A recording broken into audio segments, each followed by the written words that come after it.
Data modeling refers to your model or your structure in your database. How you keep the data in your database is called data modeling. So we focus on relational databases. So we make our modeling for relational databases in this course. But before going into details of data modeling, we must understand how relational databases work and what is inside a relational database. So everything starts with user requirements. Databases exist because different users need different data in their screen or in their reports. So a user is any person or application that signs on to database for the purpose of storing and or retrieving data. So one of your friends can be a user in your database system, or another application can be a user. Each of them have different needs, different requirements from the database. Sometimes it is very important because there can be sensitive data in your database, and sometimes you don't want some specific users to see that data. You want to hide it. Okay, so different users, it can be a person or an application, can have different requirements. And by the way, an application is a set of computer programs designed to solve a particular business problem. So an ERP software or an e-commerce software. These are all different applications. So we have two purposes in relational databases. First of all, each user must have their own distinct views of the data. So for example, assume that we are using our SysEtudes website, which is our software for enrolling to the classes. So when you want to see your transcript, indeed, of course, you only want to see your scores on that screen. So it is a view specific for you. If it has data which includes some of your friends' data, then it's a mistake. You don't want it to happen, of course. You only want to see your data, and you don't want others to see your specific data.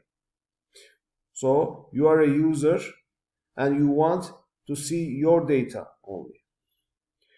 And this is okay, this is the user side. On the other hand, from our relational database perspective, we must be efficient. We must keep data only once.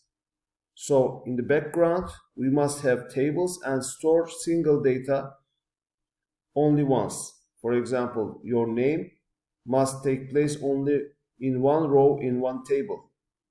If it doesn't happen, there can be confusion. We talked about them. You can go back and look at our problems with normalization. Okay, so store the data in tables, show the content, different content to different users. This is what we must accomplish in relational databases. So in order to accomplish this, we have 4 abstraction layers. You can assume that these are different layers for modeling your data or for using your database. So some of them really exist, some of them do not. I will explain soon. The first layer is the physical layer. It is the layer where you store the data. Okay? I told many times that in relational databases, data are kept in 2-dimensional tables. So they are specifically stored in somewhere in your hard disk, and this level is called physical layer. How and where the data is stored. This is called physical layer. We know that this layer exists because when you write a query, you see the result. When you close the access and reopen it, you see your the data you entered before. So you know that it is stored somewhere. So this storage part is called physical layer. Next, this is a view from our physical layer of a database. So two-dimensional tables. We talked many times, but once more I want to explain. The next part is the logical layer. And the third layer is the conceptual layer. They are not actually implemented in software, so we do not see these layers as a part of a software. But we must have these layers in our documents or in our brains, okay? So there is a layer like this, I will explain, but you cannot see them in the software. So one of the mistakes you can make it like, okay, I open access, I don't see it, so that it doesn't exist. Don't think that way, okay? They exist in our studies outside the database management system. So logical layer involves a schema and a logical model for your data. So before actually creating tables and inserting data inside these tables, you must have a design for them. If you cannot make a design, or if you don't have any design, you just start by creating tables, at some point you will come up with normalization problems. To have an optimized database, you must have a data modeling process, and you must have a logical layer. As I said before, it doesn't exist in your database management system, but we have some other softwares to design these layers. And it is something like this. Of course, this is these logical data designed for relational databases. Other types of databases have different logical models. And some part of our course will focus on this type of diagrams. This is called ERD, Entity Relationship Diagram. We will talk a lot about it. And indeed, it is not in a table form, but it defines a table. And it defines the column names, or it also,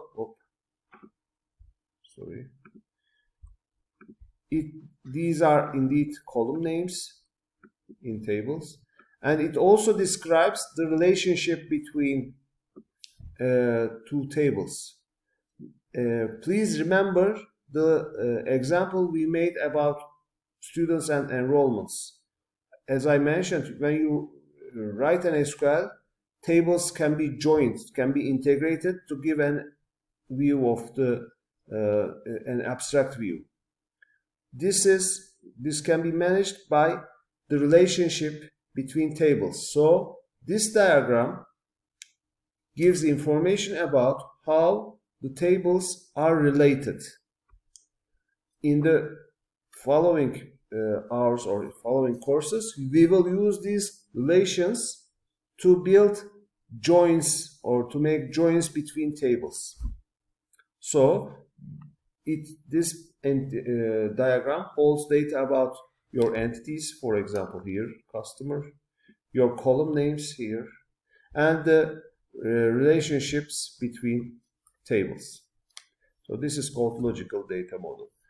We have this part to ensure that our model is consistent and applicable in the physical layer. Above this, we have the conceptual layer. This is not also implemented into database management systems. This part is more abstract when compared to logical model. Conceptual data model models the real-world entities and the relationship between them. So here you can see that there are some rectangles in the right-hand side. Indeed, when someone describes a reality, for example, here a company says, okay, we have two types of customers, corporate customers and individual customers. And each customer has a specific customer contact. When they call our services, the same customer contact person answers them. If this is the real-world application in a company, the relationship between entities are described as a diagram just like this. It is similar to the ERD diagram we saw before. Indeed, it is a type of ERD, but the most important thing here is that conceptual data model does not focus on technology. It focuses on reality. So, in real-world applications, we first make the conceptual data model. We focus on reality. We try to model reality first. Then we try to build a logical model for a specific type of database. And in our course, this specific database is the relational databases. So after building the conceptual data model, you start thinking about how we can apply this relationship, these entities and the relationship between entities into relational databases, and you create a logical data model. As I mentioned before, there are other databases, and in other databases, for example, NoSQL databases, you model the data in a different way. So although your conceptual data model is the same, your logical database can be different. Logical data model can be different between relational databases and the NoSQL databases because the technology is different. So this customer is called super type because, as I mentioned before in this example, there are two types of customers. So customer is the upper level and it has some subtypes under, so it is called super type. And again, we have some relationships here. I think it doesn't mean anything. These signs over here doesn't mean anything to you now, but it will mean lots of things in the near future. And finally, we have the external layer. External layer holds the SQL statements. So using conceptual and logical layer and the data in physical layer, you write down some SQL statements. Sometimes you save them, sometimes you just execute them.